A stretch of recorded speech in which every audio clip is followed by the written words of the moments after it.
Thank you, Mr. Chairman, and good morning, Mr. Secretary. Thanks for being here.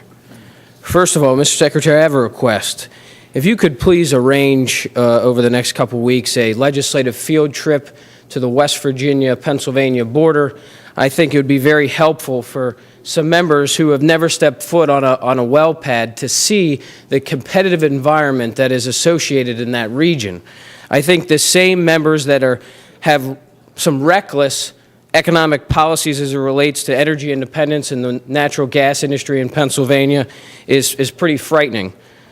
What they must not understand is that we are in competition with our border states in Ohio and West Virginia. We're also in competition with other countries and other states within the United States.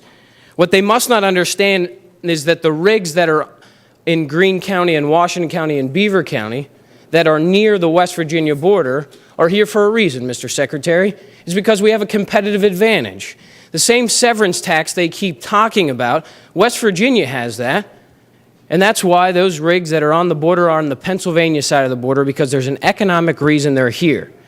This notion that we just slap a severance tax on top of this industry will create a new $400 million is, maybe I won't use the L word, but it's reckless and Mickey Mouse arithmetic. It's not real. We may be fibbing to our constituents if we tell them that a severance tax means $400 million on top of the impact fee. It's not real. As you know, Mr. Secretary, there are ramifications for tax policy here in Harrisburg that clearly, when they're talking mathematics like that and economics like that, they must not understand. The production levels will not stay the same in Pennsylvania. The numbers they want to use to make up that Mickey Mouse math will not stay the same if we put a severance tax in place. Production won't stay the same. We've lost rigs to Ohio because Ohio has a more competitive severance tax. And with that reckless policy, we'll be definitely seeing a lower production levels in the years to come. And I think the impact fee has made significant investments. We read about it today in the Tribune Review, a school district with $100,000 extra to invest in their kids because this industry was here.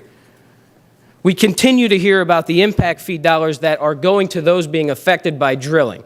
And the same people that are for a severance tax, let's be clear of what their motives have been. They've been pretty loud. The motives for a severance tax is to punish that industry, to force that industry to leave. There are those out there in certain groups throughout the state that want those companies to leave Pennsylvania. So they want to tax them to extinction. The same people that are saying every single day, hearing after hearing, that we need a severance tax are the ones that want to take the impact fee dollars that are going to the areas affected by drilling, send the money to Harrisburg so that it can end up in areas that aren't affected by drilling. We've seen that game under the last administration, and I'm thankful that this administration hasn't played the tax and spend game, the haves and the have-nots. Let's send all the money to Harrisburg, and let's see who has the most political muscle at budget time to get it. The impact fee is working. And Mr. Secretary, if I could, because I know you have a passion for education, if we can talk about this graph right here. The idea that we've talked about quite a bit, that in 2008-2009, Governor Rendell's budget had $9.6 billion in education, basic education. The next year it went down to 9.2. The next year it went down to 8.9. Over that time, $1.1 billion siphoned out of the basic education, backfilled by federal stimulus dollars, and redirected to other parts of the budget. And now we're hearing that this governor was the one that cut $1 billion. That $1.1 billion is factually cut from state funding. Can you comment as to where we were then, even when he left, give him the federal stimulus money that they expected us to fill the year after he left office? Where was education spending in 2011? Include the federal stimulus, please, in your numbers, and tell us where we are in this proposed budget. We're at $10.12 billion in total funding, direct state support for basic education in this budget, a historic high. Mr. Secretary, we all like to spend more money on education, whether it's pre-K through 12 or higher education.